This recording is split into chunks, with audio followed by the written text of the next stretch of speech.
ይድረስላችሁ፣ በቃ ይድረስላችሁ። እንደሌላ መንግስት ቤተሰብ እኛ በሌላ ነገር ተወጥረናል። ሳውዲ ላይ ያሉ እህቶቻችን እያለቁ እየተሰቃዩ ነው።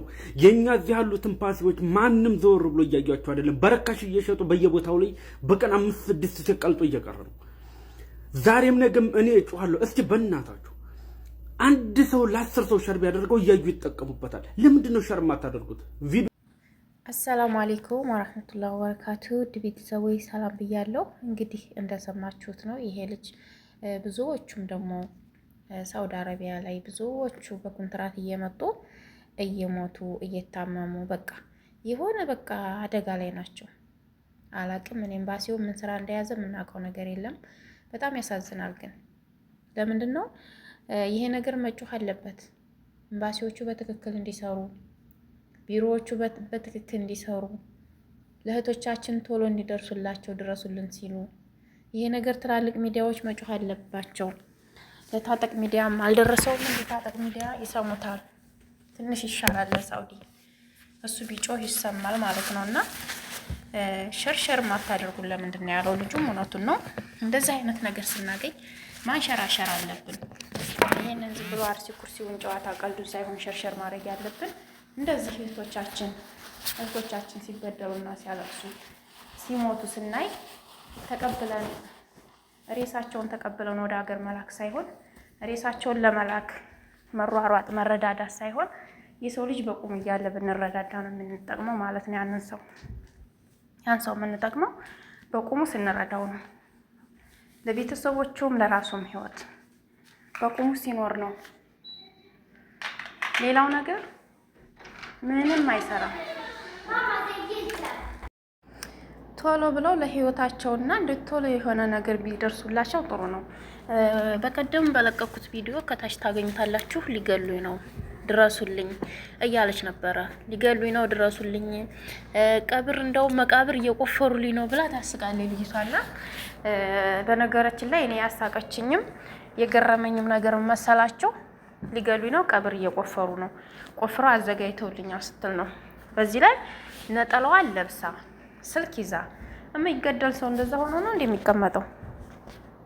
ስልክ እያወራች እንደልቧ ነጠላዋን ለብሳ ግን የምታላግጡና በሰው ህይወት ላይ የምትጫወቱ ሰዎች ካላችሁ የስራችሁን ታገኛላችሁ ማለት ነውና ታሁን በፊት ብዙ ልጆች ድረሱልን፣ እንደዚህ አይነት አደጋ አለብን እያሉ ድረሱልን እያሉ ብዙዎቹን አተናቸዋል። አይታችኋል።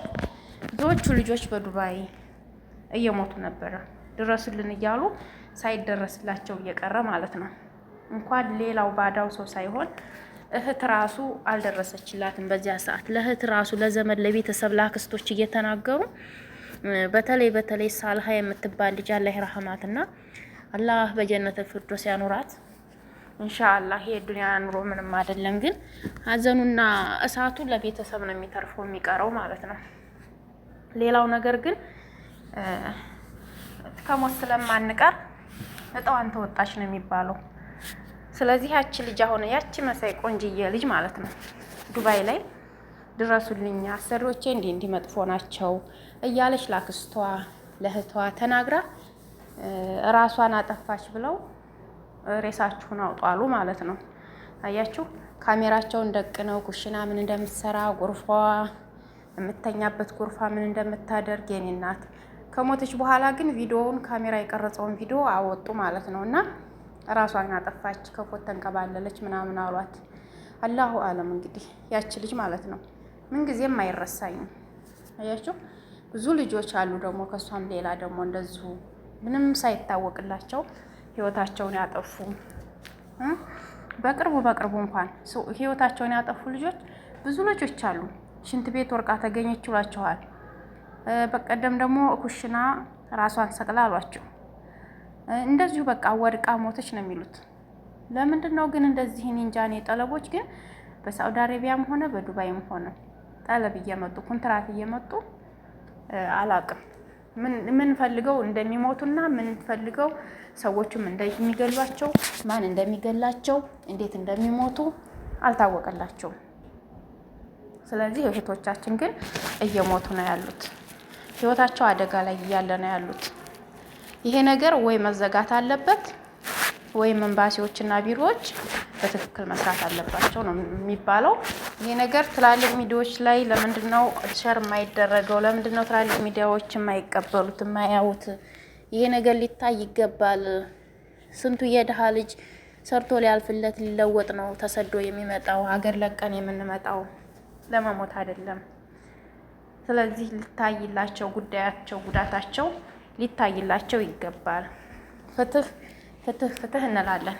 ለሳዑዲ አረቢያ ኮንትራት ቤት ለሚሰሩ ልጆች በዱባይም እንደዚያው በየትም ሀገር ኮንትራት ለሚሰሩ ልጆች ፍትህ እንላለን። ፍትህ እንጠይቃለን። እኛ ከሞቱ በኋላ ሬሳ መጎተት ሩቃችን አይደለም። ሀገራችን ላይ ሬሳ ረክሷል፣ ሬሳ ሞልቷል። ስለዚህ በሰው ሀገር ላይ ደግሞ ሬሳ መጎተት እኛ አንፈልግም። ህይወታቸውን ሰርተው እንዲለወጡ ነው የምንፈልገው። ህይወታቸው ለቤተሰቦቻቸውም ለራሳቸውም ተለውጠው እንዲኖሩ ነው የምንፈልገውና ይሄ ነገር ሸር መደረግ አለበት። ፍትህ መደረግ አለበት። መጠየቅ አለበት። ፍትህ ማግኘት አለባቸው። በሰላም ሰርተው በሰላም ሀገራቸው እንዲገቡ መብታቸው እንዲከበር መደረግ አለበት። ወላሂ በጣም ነው የሚያሳዝኑት። ለምንድን ነው መብታቸው የሚገፈፈው? ለምንድን ነው የሚገደሉት? ለምንድን ነው የሚሞቱት? ራሳቸው ከሆኑ ራሳቸውን የሚገሉት የራሳቸው ጉዳይ፣ ግን ሰው ከሆነ የሚገላቸው ለምን? ይሄ ነገር መታየት አለበት እንዴ! የኔስ እህት ብትሆን ብለን እናስብ። የኔስ ልጅ ብትሆን ብለው ያስቡ። ባሲዎችም ቢሆኑ ለገንዘብ ብቻ መስገብገብ በቃ የነዚህን ችግር የተረዳላቸው ሰው የለም። ወላሂ በጣም ያሳዝናሉ። ስንት የድሃ ልጅ ስንት ንብረት ነው አጥፍቶ የሚመጣው? ስንት ገንዘብ ነው ከፍሎ የሚመጣው? ሰርቶ ሊለወጥ እንጂ ለሌላ አይደለም።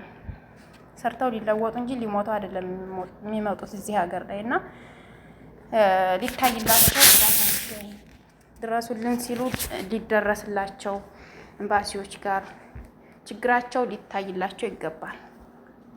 ይሄ ነው።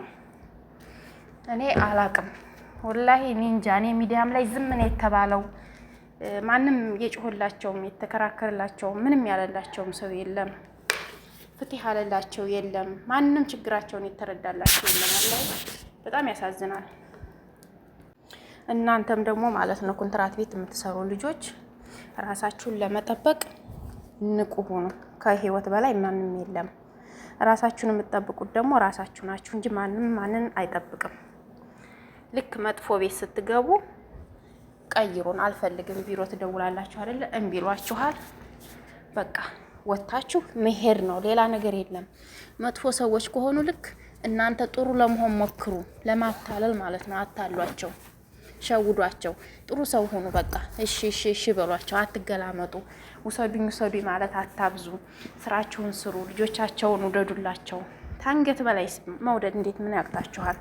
ከአንገት በላይ ራሱ ማለት ነውና እንደዛ እያደረጋችሁ አታላችሁ ቀስ ቀስ ብላችሁ ያንን ቤት ጥላችሁ ትሄዳላችሁ ማለት ነው። እሺ እንጂ እንደዛ አንሰራም ብላችሁ ቁጭ ምናምን ግልማጤ ምናምን ለእሶ ከሆነ እንትን